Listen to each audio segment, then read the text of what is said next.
replacement therapy. So we all know this is a little bit a cross section of a kidney.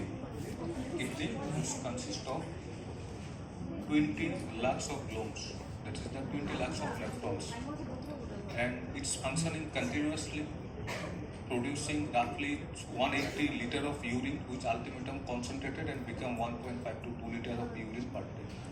Now, kidney by default has a lot of functions. It's not like that it only have only a function of toxin removal. It also has hormonal functions, maintaining internal milieux, that is sodium, potassium, phosphorus, calcium, all the things. And it's produce some hormones like erythropoietin, active vitamin D, or like that. Now, first of all, when we discuss RRT, that's the renal replacement therapy, or like that, our main aims and objectives of any treatment, any domain is simple: to give a better life to a patient. We are not immortal. At the end of the day, we all will die. But our treatment, whether it is allopathy, whether it may be homeopathy or Ayurveda, it should give a better life, simple. Because we are at the end of the day, we all will die. So our aims and objectives of treatment to give at least a better life, because most of the disease is not curable. So from allopathic point of view, I think giving a better life is the best way. Now, the definition of renal replacement therapy is simple: that when kidney functions is disturbed so much that by means of optimum medical therapy or alternative therapy, homeopathy or Ayurveda, patient having symptomatics, that patient having a GI upset, patient unable to take food, there is a high potassium, patient having cardiac arrhythmia, then you have to think for renal replacement therapy. Renal replacement therapy that basically replace the normal blood filtering functioning of the kidney. It may be used in acute kidney disease, say for example in malaria, in typhoid. So for example, a sepsis patient having severe infection and the patient creatinine is high, you are giving optimal medical management, still the urine output decrease. So you have to think for renal replacement therapy. Or patient is a chronic kidney disease and suffering 5 years, 10 years, and still now patient having high creatinine, high phosphorus, having lot of symptoms, then you have to think for renal replacement therapy. But remember that renal replacement therapy, whatever modality of the treatment, at the end of the day, our goal to give a better life.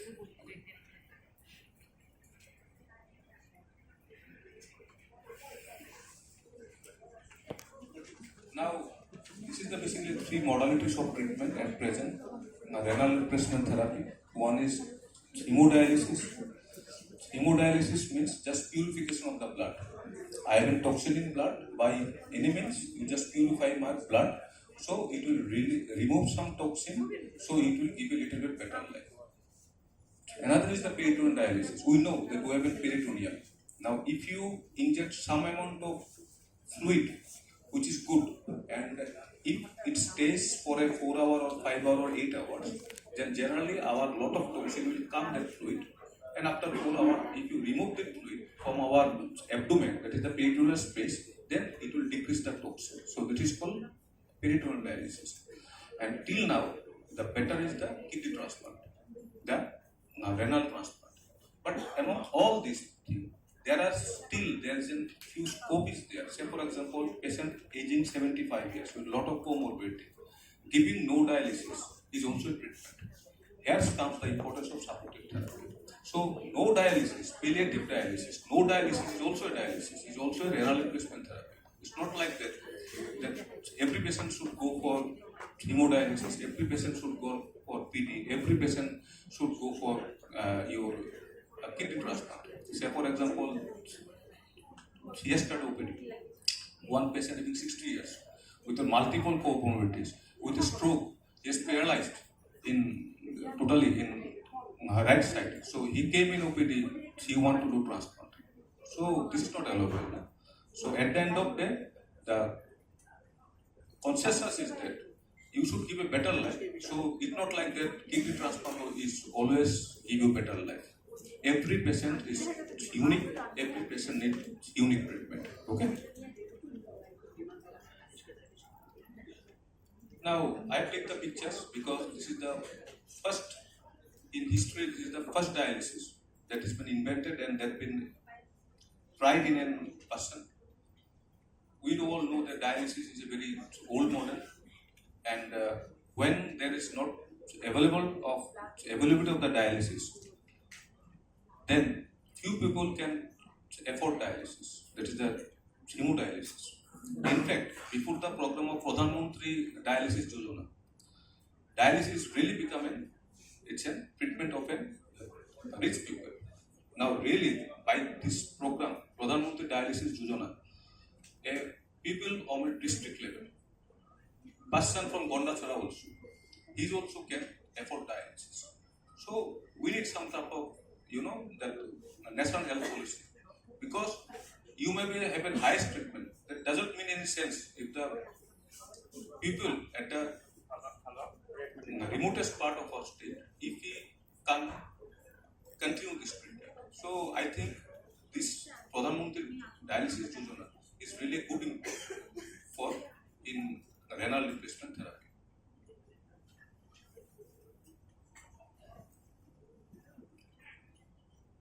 Now, I already discussed that hemodialysis depends a lot of things.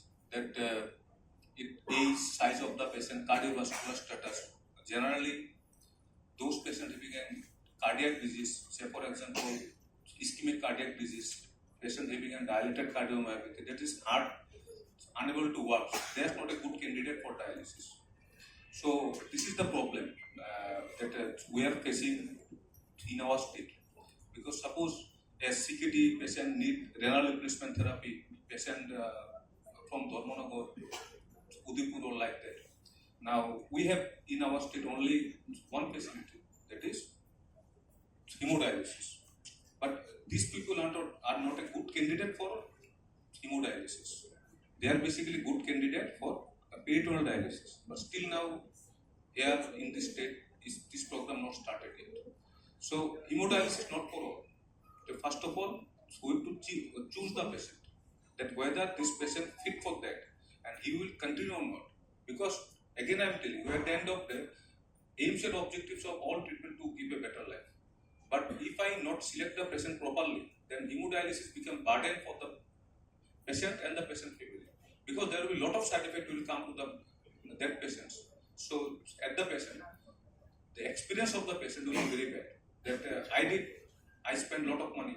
I did hemodialysis. So everything I did, what my doctor told. But at the end of the day, I did not get a good outcome. So choice of patient, the selection of the patient is very much important. Okay. Now, there is basically a lot of modalities of treatment. One is hemodialysis and another is hemofiltration. So simple by default in a level language is like that. Hemodialysis is that suppose we have a river, that's the Haura river. So say for example, hypothetically this is toxic. So you can remove by means of crane. So you have a crane and you are removing all the toxins. So this is basically hemodialysis. And another is the hemodiafiltration. That is the you giving lot of water. Say for example in flood. When there is a flood in Haura river, lot of toxins, lot of bad things will come around the river bed. So hemodialysis means you are removing the toxins, and hemofiltration means you are removing toxins with a diffusion as well as convection. Convection means with power of water. Now, এটা আমি স্লাইডে দেখাই দিতেছি আপনার simple now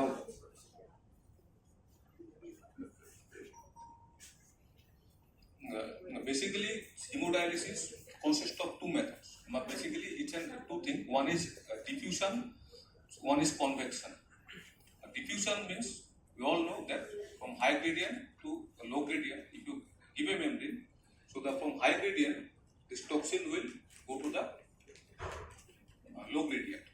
So in an hemodialysis, when you put a dialyzer membrane, so suppose in right side you have a dialysate which is good quality, there is no toxins, and left side you have blood with a lot of toxin.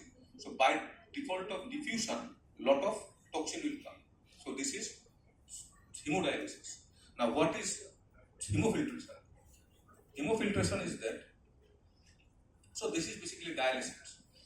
Standard hemodialysis, one way blood is going, other way you the dialysate, the fluid, the good fluid is going, and see the direction is opposite.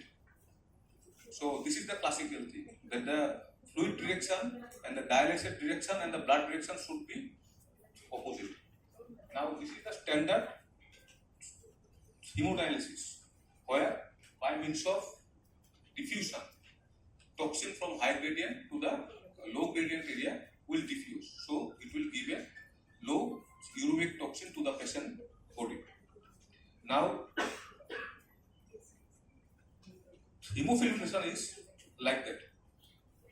You are giving, there is a membrane, there is a diffusion, but still you are giving lot of fluid also. That is called the pre-dilution fluid. You are giving lot of fluid associated with that.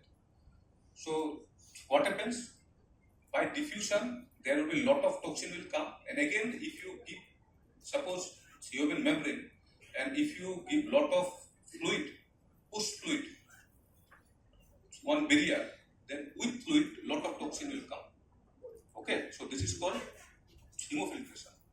Now this is a practical aspect, because when you do only hemodialysis, which we are doing, it will remove only the low molecule, because when kidney doesn't work well, there is basically two molecules which accumulates in our body. Roughly, the uromic toxins or kidney toxin we can divide by two ways. One is the low molecule and another is the middle molecule. Now the standard dialysis that has been given by Pradhan Mantri dialysis Yojana or whatever, here only the diffusion method is working. So at the end of that, only the low molecule toxin are removed in our body, but the middle molecule still stays in our body. So after 3 years or 5 years, the side effects due to retention of the middle molecule will come. Say for example, patient having peripheral neuropathy, patient having a cardiomyopathy, patient having an amyloidosis, patient having a generalized weakness, patient having vertigo, all the things. So classical dialysis, that is the standard dialysis that we are giving free of cost. By this, up to 3 or 5 years. After that, patient will have a lot of problems. It may be neurological problem, it may be physiological problem, it may be severe anemia, there is a high cardiovascular attack like that. So, ideally, not hemodialysis, it should be hemofiltration, which will give a better life. But the cost is high. Now, if you just mix hemodialysis and hemofiltration, it will be hemodiafiltration.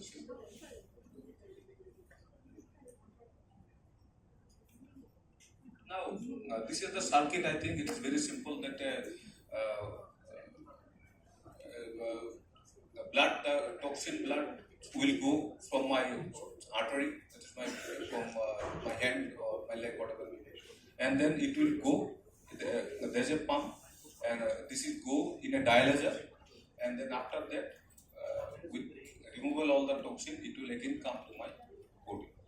And we always should use heparin, otherwise it will clot.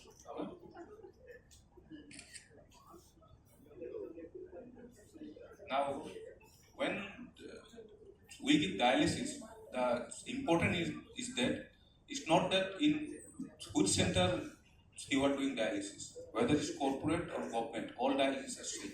Most important is that what is the access, how you are doing dialysis, because basically we have 3 access. one is graft, one is fistula, and another is the catheter. If any patient want a good quality of life, then definitely the dialysis should be by fistula. It's the standard dictum. So that's why when a patient's creatinine around 3, 4 or like there, or patient having high risk, that patient will go for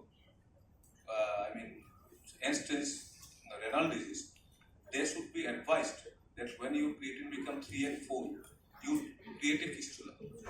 Creating heavy fistula doesn't mean that you need dialysis, but it's like a plan B, because there are some few risk factors. Say for example,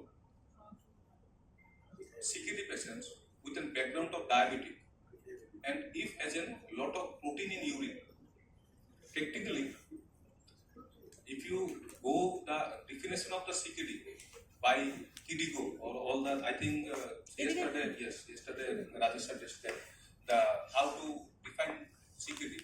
So if you apply KDIGO guideline, then we all Indian are CKD, because the guideline that has been taken from Western world. Their GFR is, average GFR is 90, 100 like that. But when our research shows that our GFR, this is basically a study from South India, roughly 78 to 82. So that means we Asians especially all are CKD. So it's not like that. Importance is that CKD, when we diagnose CKD, we have to think whether this is high risk or low risk. High risk means if the patient background with a diabetes, and if patient having an urine containing lot of protein, then this group of people are highly risk for developing end-stage renal disease. So suppose a male gender, another risk factor is the male gender. Females are always protective, probably because of their lifestyle. We males eat most, our lifestyle is not good probably. So male gender, diabetic background, patient having a lot of protein in urine, these people are very high risk for developing kidney failure. And in long term, they need kidney replacement therapy. So this group of patients should be advised that when you EGFR, say for example, creatinine become 3 and 4, you should create a fistula. Now, most of the time, I think when you advise them that you are suffering from this, and probably you are at high risk zone, you should do fistula. Lot of people are not cooperating, and they doesn't doing heavy fistula or like that. So at the end of the day, most of the dialysis in our state, not only in our state, most of the developing countries are doing only by catheter. Now, when you put a catheter in your neck, there is the central vein or femoral vein, definitely there will be side effects. The side effect means patient will have fever, patient will have an rigor during dialysis, patient having an vertigo, a lot of complications. So again, if a dialysis patient need a good life, good quality of life, he should first create a heavy fistula. Okay. So this is we know that is the catheter that has been put in our jugular vein. This is the very common things, and most of the I think the guideline as per KDIGO guideline, if you have a center and there's a 100% doing dialysis, so more than 90% patients should do dialysis by catheter, by fistula. But here in Agartala, GB, the situation is totally reversed. There more than 90% people are doing dialysis to catheter. So this is the one reason that in Agartala, if you take opinion from the patients or patient party, they will say dialysis is not good. It doesn't give any good quality of life, because one of the factors is that most of the people doesn't create fistula when the creatinine become 3 or 4. So they always start dialysis through catheters. So definitely, if you do dialysis through catheter, the quality of life will not be good.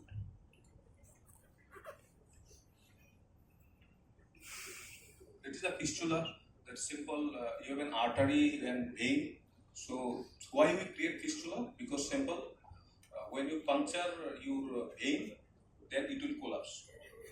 Because you need a blood so that it will go from your body to your dialysis machine. So for that you need some amount of pressure.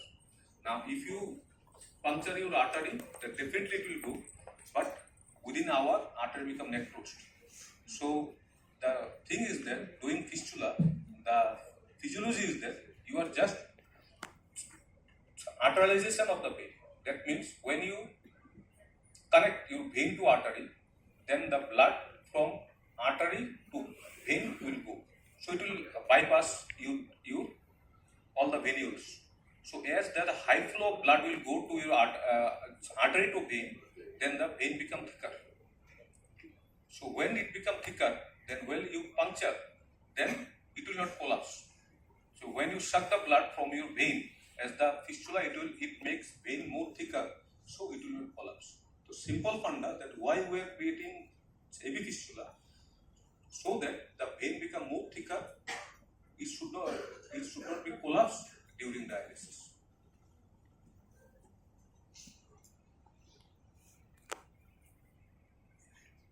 You all know that why we need this is the indication of dialysis, that AKI, acute kidney injury, but ideally most important is urine output, frankly speaking. If urine output is less than 800 ml per day, so there is a high chance that patient will need dialysis. So simply urine output is the main thing from a kidney point of view. There may be high creatinine, there may be high potassium. Everything can be managed by means of medicine, but urine output is the most important thing.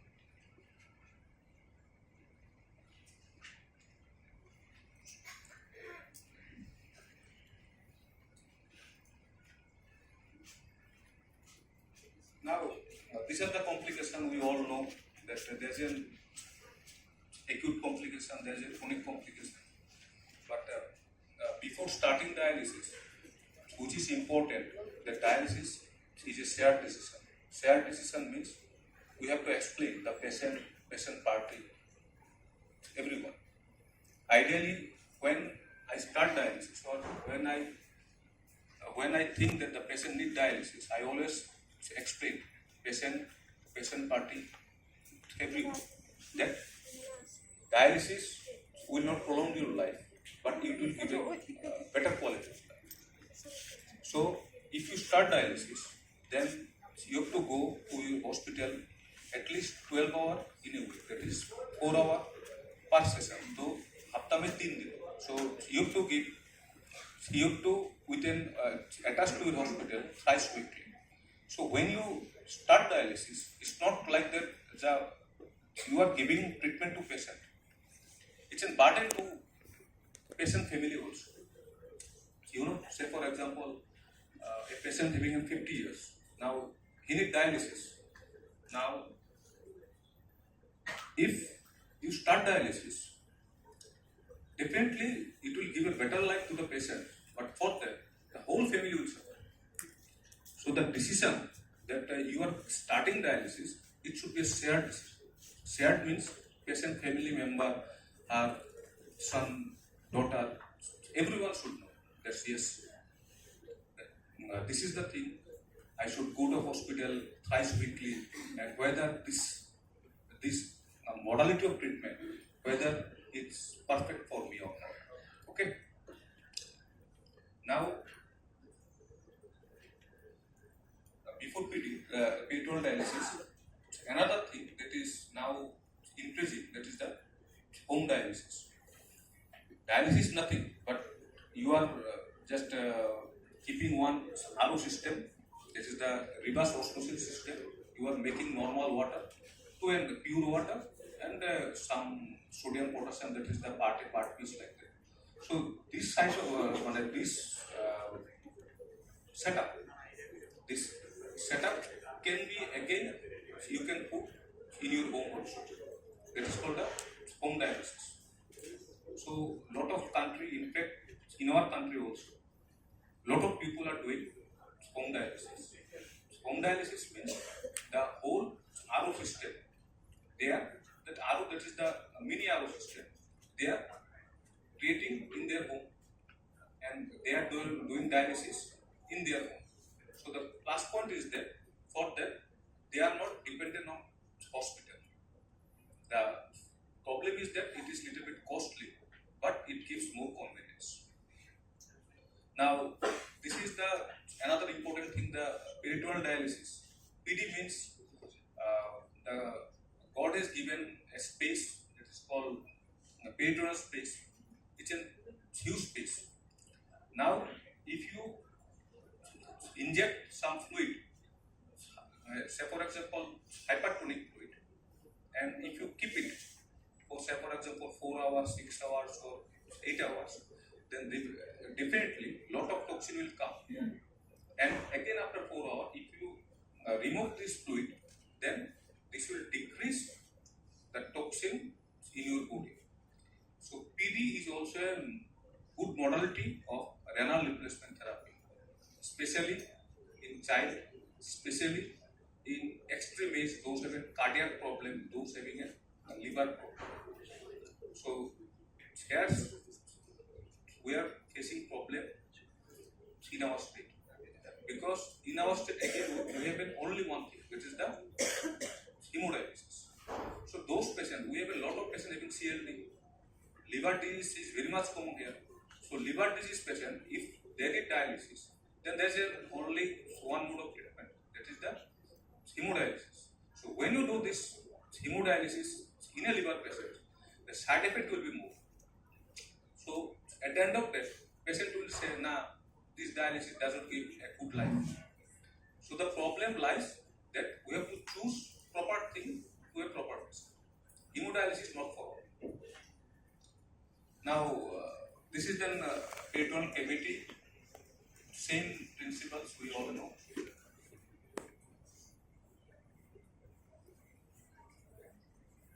This is the typical catheter that has been inserted to your peritoneal space.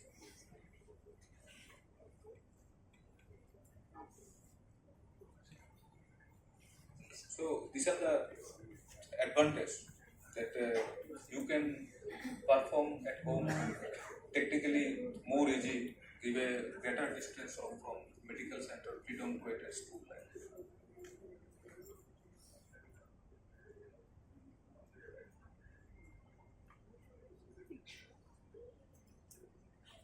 Now there are another mode of which is called SLAD or CRRT. This is basically same. This is the hemodialysis that has been done in ICU setup. When the patient BP is very less, then generally we give this CRRT or SLAD. This is the another mode of dialysis. Now, important last thing is the transplantation. So till now, kidney transplantation give a better life. Kidney transplantation is not a cure. That means if I am suffering from kidney disease or renal failure, if I opt for kidney transplantation, it doesn't mean that I am cured. It will give a better life. I have to take a lot of medicine for whole life. Okay, so it's not a cure. Now here, what happens in kidney transplantation? Both two kidney and failed kidney are there. You are just attaching another good kidney so that it will function in a good way and it will give a better life.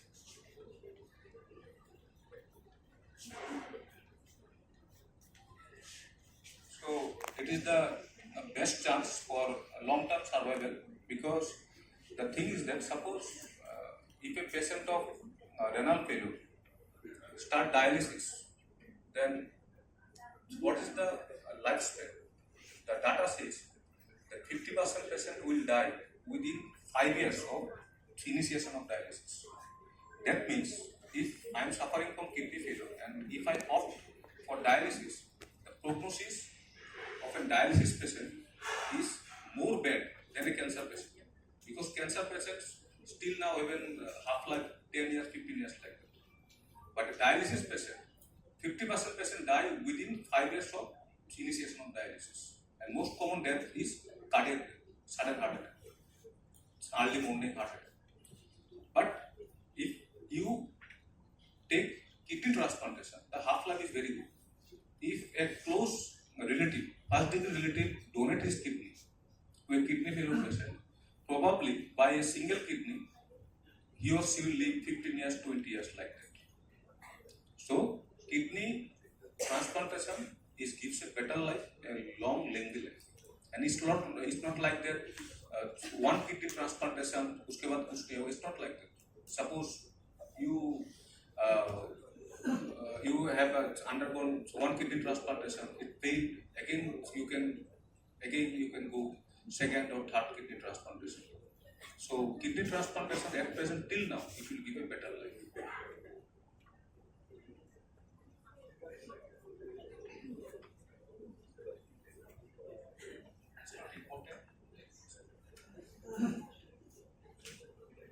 So these are the contraindications. If the patient having an acute infection, patient having an uncontrolled psychosis, active drug dependence, so these people you can't counsel for kidney transplantation.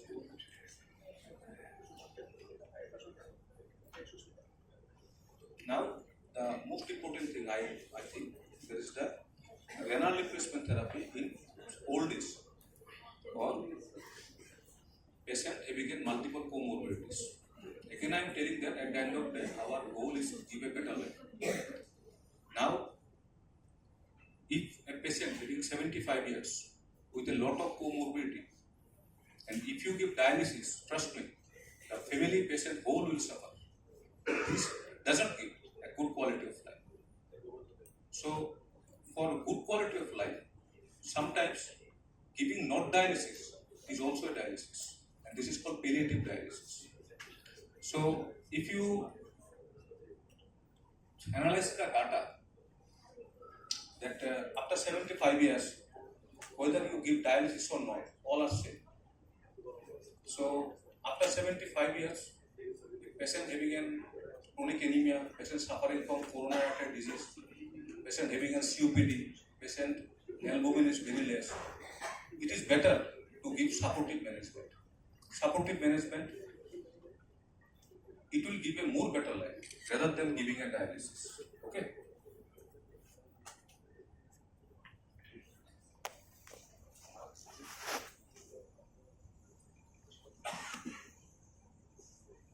So last, and then this is the last slide that we have to choose the patient in proper way, and here importance lies the quality of life. So probably Dr. Obhijit and their team are doing one trial in this Agartala Government Medical Institutes, whether homeopathic medicine will give a better life or not. So ultimatum, it's not like that. See, when you give dialysis, the dialysis only do function only 3% of your kidney. Say for example, if I have a GFR of 100 ml, if you give dialysis twice weekly, that is 12 hours per week, it only works as a 3 to 4 ml of GFR. So that means if you are doing dialysis thrice weekly, at the end of the day, it will only giving 3 or 4% of your kidney function. So you have a deficit of around 80 to 90%. So here importance lies multimodality treatment. Okay. So it's not like that also homeopathic medicine. Sometimes psychotherapy also acts good.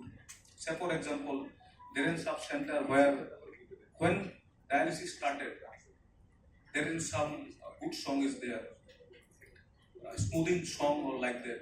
There is some yoga therapy, and a lot of dialysis prove that it gives a better life. So this such activity that you are incorporating allopathy, ayurvedic, and homeopathy to improve the quality of life is really a good thing. The most important hurdle which I am getting, frankly speaking, because I started my journey from 2007 as an MBBS doctor and I started from Gondacharan to Seven. The biggest problem is that still we have not that mentality. We always think our allopathy is different, homeopathy people say our is different, Ayurveda says we are different. But at the end of the day, whatever is your management, the people should get benefit. Simple. Say for example, if any patient, kidney patient, he is not fit for dialysis, and by means of homeopathy or Ayurveda, if he gets a good treatment, okay, fine. Let's do this treatment. So I think this integrated way. It's not like that only allopathy and allopathy is not like that. This integrated path is, I think, is very much important because it's not like that every time dialysis, every time all intervention will you give a good results. Sometimes it gives a bad result. So integrated management that now government is doing, Ayush department is doing, is a really good thing. But what we need, we need our, I think, our change of perceptions, our change of mentality. Okay, still most of the doctors we are, I think, we are suffering from a word ego. We all have egos. I think I always think that I am the best doctor. You don't think you are the best. And this is the problem, creating problems in our whole society. Because you will come to a simple word, you give me better life. Because at the end of the day, we all know we will die. I will die, you will die, everything will die. But we have a good life.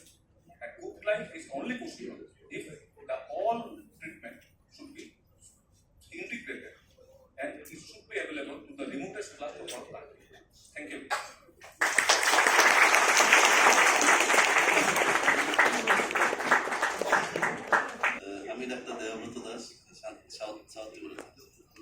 Sir আপনি বলছিলেন যে kidney ডিজিজের ক্ষেত্রে যখন dialysis দেওয়া হয় সাধারণত life betterment করার জন্য মানে লাইফ স্প্যানটা বাড়ানো যায় না। তো আমি যদি স্যার ডায়ালিসিস না দিই তাহলে টক্সিকগুলো যখন জমবে ভিতরে তো আরো তাড়াতাড়ি মরে যাবে না? There's a big trial, there's an hemo trial and all the lot of trial, big trial is there. See for example, when dialysis was started, যখন প্রথম ডায়ালিসিস স্টার্ট হয়েছিল, then it was a consensus of a যারা যে হসপিটালগুলি যে toxin যেহেতু আগে জমা হয় তুমি আগে থেকে রিমুভ করে দাও, patient will have a good life. Then there's a fixed trial, there's a hemo trial and AL trial. They have proved that if you start early or late dialysis, যেটা আমি বলিনি এখানে, আর্লি ডায়ালিসিস মানে হচ্ছে রাফলি যখন তোমার GFR 10, 12, 15 হয় early, late মানে হচ্ছে 5 বা 6 হয়, ওতে quality of life, outcome of life কোনোদিন এত ডিফারেন্স হয় না। এতটুকু ডিফার হয় যে যদি লেটে করো চান্স থাকবে যে তোমার হয়তো বা হঠাৎ করে রাত্রে যেতে হবে, গিয়ে শ্বাসকষ্ট হবে, তোমাকে হয়তো গলার মাঝে ডায়ালিসিস করবে। বাট কেউ যদি জিএফআর 5-এ ডায়ালিসিস করে, কেউ যদি 15-তে করে, এতে আউটকাম মানে লং টার্ম সেম থাকবে, ও ততদিনই বাঁচবে। কারণ at the end of day কেন এটা হচ্ছে, কারণ at the end of day ডায়ালিসিসে তোমার শরীরে 3 to 5% কাজ করছে, 80 to 90% কাজ তো হচ্ছেই না। সো দ্যাটস ওয়াই আর্লি আর লেটের মধ্যে কোনো ডিফারেন্স নেই। আইডিয়ালি হচ্ছে dialysis should be a this therapy. This therapy মানে হচ্ছে আমার কিডনি খারাপ হয়েছে, এটা ভালো হবে না, তো I start dialysis, but within 2 to 3 years I have to of for kidney transplant. So dialysis basically bridge therapy, মানে ওদিকে ট্রান্সপ্লান্ট আছে, তুমি এটা ব্রিজ হিসাবে না, প্রোভাইডেড আমি যদি fit for a kidney transplant. So that's why early লেটের মধ্যে কোনো ডিফারেন্স নেই। বাট সে যদি বলে যে আমার দরকার যখন হবে I will do dialysis, then it is better যে সে একটা এবি ফিস্টুলা ক্রিয়েট করে। It's very important. স্যার আরেকটা কথা হচ্ছে যে কিডনি ডোনেট করবে ওকে কিছু বেশি মানে কিছু মেনে চলতে হবে বা কিছু লাইফে, দেখো ব্যাপারটা হচ্ছে লাইফ স্প্যানটা কি কমে যাবে? বা যখন কেউ কিডনি ডোনেট করে তার আগে পেশেন্ট মানে কেউ বললো আমরা নেই না, first of all kidney donate করার আগে আমাদের আগে ভালো করে দেখতে হবে যে ও কিডনি ডোনেট করলেও কি ওর ভবিষ্যতের কিডনি ফেল হবে কি হবে না। This is the most important thing. Now trust me, most of the kidney transplant যেগুলি হয় আমাদের ওয়ার্ল্ডে হয়, এগুলি অল হয় because of illegal, that is the organ trafficking, টাকা দিয়ে কিডনি বিক্রি। একমাত্র যারা ক্লোজ রিলেটিভ যারা দিচ্ছে তারাই একমাত্র হচ্ছে অরিজিনাল ডোনার, বাকি all donors R basically organ trafficking.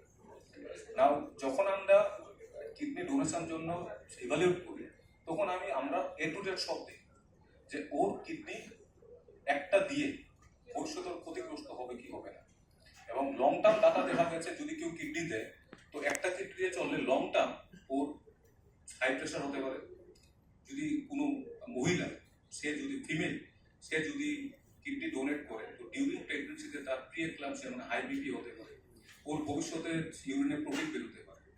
But issue is that you know that when there is a guideline, the guideline lot of pressure, lot of lot of bodies. So এই কথাগুলি কেউ বলবে না, because if you tell that long term kidney donate করলে donor কিছু ক্ষতি হবে, then nobody will donate kidney. Then how the system will survive? So sometimes little bit corruption is also needed to survive the system. But definitely it's not an issue. ঠিক আছে।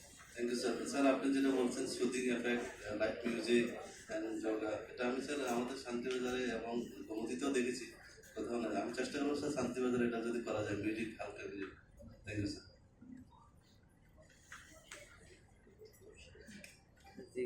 Hello, sir. Good morning. My name is Gope, and I am from Sir, I would like to, if I may, I would like to ask you, if according to your experience, have you seen any pattern in the food items and lifestyle in your patients which led to CKD? And also, if you would suggest any three food items that would help us to avoid. First question is that when I started journey, because I started my journey as a medical officer in 2007, and one of the remotest parts, the Condacha Rustava, you can tell it is the remotest part of our country also. Now at that time I was MBBS doctor, but when at that time I always see patients up to 50, 60 or 70 patients. I rarely getting a patient of high pressure, BP, or sugar patients, or CKD patients. Now from that part, Condacha Rustava, a lot of people are coming with a lot of CKDs. So I think most important is the food. Food is that I think we all are eating toxin. If you think deeply now, what we are eating with all of preservatives. Say for example, if you make a simple bread or roti in your home and you keep it for 1 day, after that there will be a lot of fungus.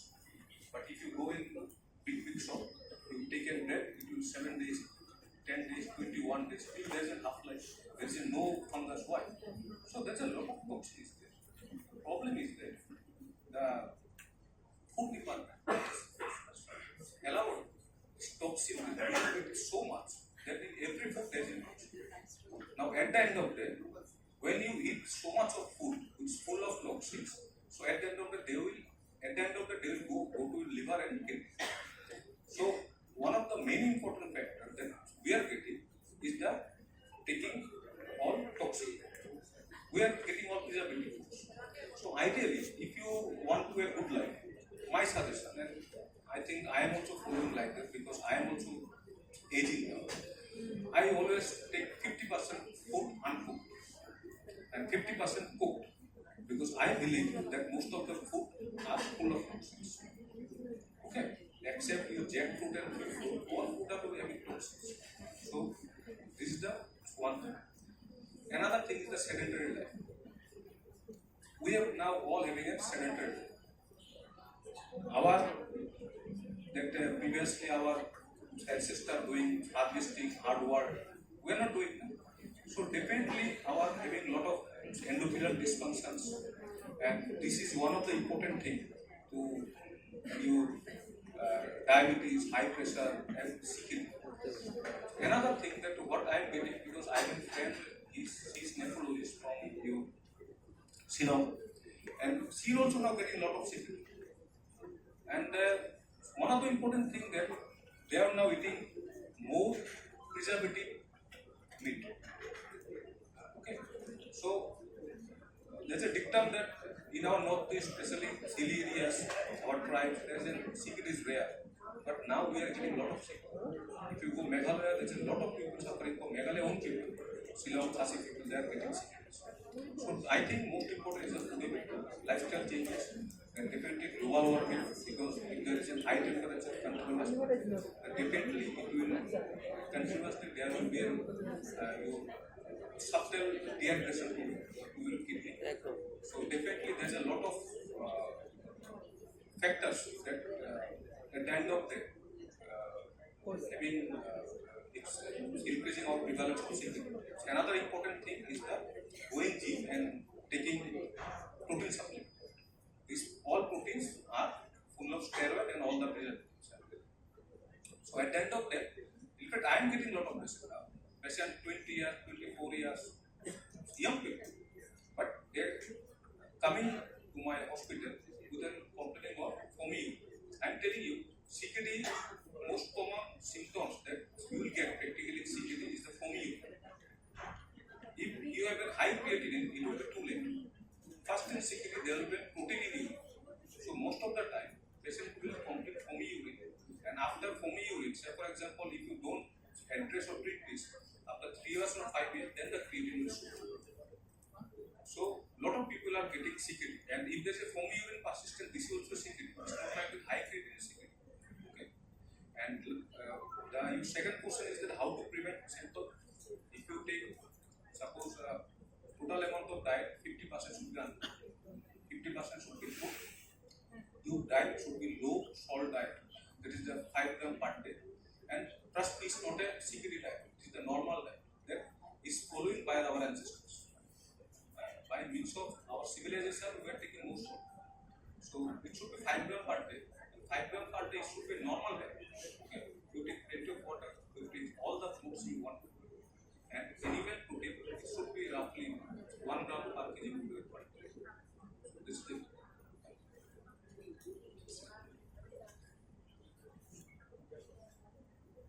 Any more queries?